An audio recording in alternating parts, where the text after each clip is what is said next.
Quvat tumanida Farg'ona viloyati soliq boshqarmasi mutasaddilari bilan tadbirkorlar ishtirokida ochiq muloqot bo'lib o'tdi. Unda tuman hokimi o'rinbosarlari, korxona, tashkilot rahbarlari ishtirok etdilar. Tadbir avvalida so'z olganlar mamlakatimizda bugun tadbirkorlarga berilgan imkoniyat va imtiyozlar, soliq tizimidagi yangiliklar, qabul qilingan qonun hujjatlari, ulardagi o'zgarishlar bilan ishtirokchilarni tanishtirib o'tdilar.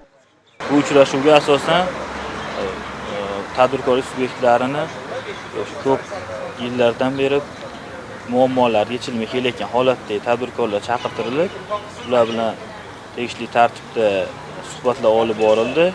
Muammolar bo'yicha amaliy yordam beriladigan bo'ldi. Ko'plab tadbirkorlik subyektlarining murojaatlari joyida hal bo'ldi.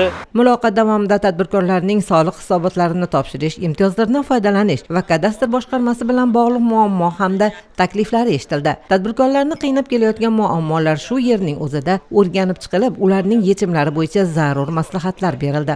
Bizning faoliyatimiz farmatsevtika, dori-darmon.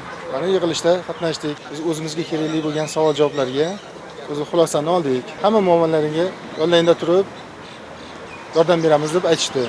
Shu bilan birga tuman hokimligi, hokimiyatining o'rinbosari tumanda bo'layotgan yangiliklar, yangi qurilayotgan inshootlar bilan bizni tanishtirdi. Tadbirkorligimizni, faoliyatimizni kengaytirishga bizga ancha ko'rsatmalar berdi.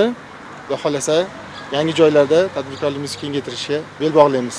Shuningdek, mutasaddilar tomonidan ilgari kredit muddatlari kechiktirilishiga yo'l qo'ymagan tadbirkorlar uchun yangi imtiyozli kreditlar olish imkoniyatlari, kichik va o'rta biznes loyihalari uchun infratuzilmani rivojlantirish haqidagi imtiyozlar haqida ham aytib o'tildi.